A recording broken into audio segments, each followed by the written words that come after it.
உங்களை பலரும் அலட்சியம் பண்ணலாம், பலரும் உங்களை ஒரு பொருட்டாகவே எண்ணாமல் இருக்கலாம். கர்த்தர் சொல்றார், நான் உன்னை அலட்சியம் பண்ணேன், நான் உன் செபத்தை அலட்சியம் பண்ணாமல் உன் செபத்தை அங்கீகரிக்கிறீர் என்று சொல்லுகிறார்.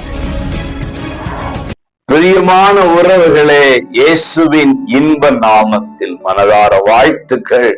இயேசப்பா உங்களை ஆசீர்வதிப்பாராக.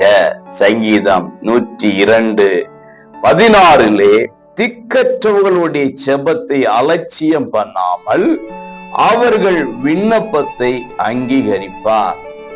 உதவி செய்ய யாரும் இல்லைங்க, ஒத்தாசையா இருக்க யாரும் இல்லைங்க.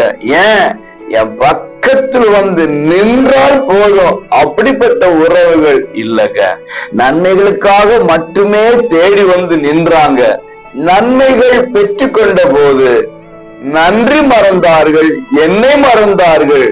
இன்றைக்கு திக்கற்று போயிட்டேன், பிள்ளைகளை பெற்றெடுத்தேன், வளர்த்தினேன், ஆளாக்கினேன், படிக்க வைத்தேன், திருமணம் பண்ணி கொடுத்தேன், ஆனா எல்லாரும் போயிட்டாங்க, நான் திக்கற்ற நிலையில் இருக்கிறேன் என்று சொல்லி ஒருவேளை இந்த சத்தத்தை நீங்கள் கேட்டுக்கொண்டிருப்பீர்களே, ஆனால் கர்த்தர் சொல்றாரு, இது நடுவிலே நீங்கள் விடுகிற பெருமூச்சை கர்த்தராகிய நான் ஒரு ஜெபமாக பார்க்கிறேன், அதை அலட்சியம் பண்ண மாட்டேன். இன்றைக்கு உங்க பெருமூச்சு, ஏக்கம், அங்கலாய்ப்பு, அலைச்சல்கள், ஏசப்பா அப்படின்னு கூப்பிடுறது அத்தனை ஜெபமாக கடந்து போகிறது.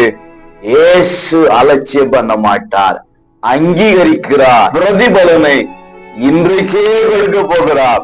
சூழ்நிலை மாறுகிறது. God bless you.